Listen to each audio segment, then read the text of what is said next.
Kelvin Hepner with Real Agriculture. We're down at the Farm Progress Show in Iowa, and we're joined by Ben Dillon, president of Tribine. And Ben, your machine, we've been hearing about it over the last couple of years, getting lots of attention. This is kind of the public party officially unveiling this machine to the public here at Farm Progress. That's correct. This is our first major show with the production unit. We were at Ag Connect in 2013 with a prototype. This is a production machine made from production drawings. So this machine really is different from any, you can't really compare it to a regular combine as we know combines? Well, you can with the numbers, and our numbers are very impressive in terms of size and capacity, but this is the first all-new harvester architecture since the 1940s. The last huge change was when Massey Harris in Brantford, Ontario made him self-propelled. And this is the biggest change since Massey Harris, let's put it that way. So what's the story behind this? How did the idea come to be? The idea came by increasing efficiency from having a grain cart compact the fields and set at the end of the fields. This evolved to the articulated design, moving the grain from the top of the combine to the ground behind the combine, which produces a much lower center of gravity, a safer machine, and the ability to put engines up on top then, the cooling system up on top, build a much wider cleaning system because we don't have the small rear tires, and to dramatically increase the amount of grain you can carry. We can carry 1,000 bushel of grain, which is enough to fill a semi-truck, and it unloads at grain cart speed in a very short period of time. You mentioned compaction. That's one of the benefits of this, even though it obviously is a big, heavy machine? It's a big machine, but it's not that much heavier than a conventional combine, and it's less than a big tractor and a grain cart, particularly when the grain cart is full. The other thing to realize about the Tribine is even though it carries 1,000 bushel, it makes complete rounds. So it only has 1,000 bushel on it right at the end of the process. A grain cart can pick up 1,000 bushel at the opposite end of the field and drag it all the way across the field. That's one of the keys to producing less compaction. The other key is that we only make 2 tracks across the field each pass.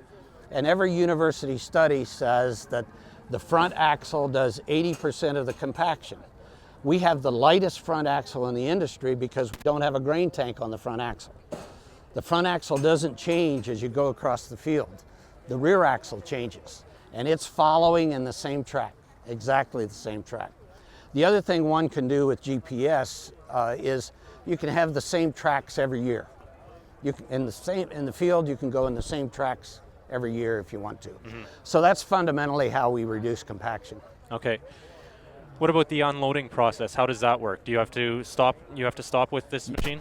You can unload on the go, but that is very, very expensive productivity, particularly if you're running a crop like canola, where a good yield is 100 bushel per acre. You can run almost 18 acres before you have to dump. Mm-hmm. So you don't unload this that many times during the day. And if a conventional combine runs the same speed and it takes getting out of the crop back to the crop, if it takes 5 minutes to unload, with a grain cart you're saving 15 seconds per acre, and it's costing you $15 per acre for the man, the tractor, and the grain cart. So you've done the math. So that's incredibly expensive productivity. Mm-hmm. What about in less than ideal conditions, maybe in hilly country? How does it handle in those sorts of situations? We haven't done high hills, okay. But it's full-time 4-wheel drive, and one engine is dedicated to the propulsion system. The 6.7 liter Cummins drives all the hydraulic pumps. The 9-liter Cummins engine drives the threshing. Okay. And this one has a Drago head, but I think I've seen John Deere and Macdon. Yes. Our faceplate on the front matches John Deere. There are more John Deere combines out there than any other brand. So we can pick up any head that's compatible with the John Deere header. Okay. And what's the plan for distribution and marketing? In Canada, we don't have an infrastructure at the present time in Canada.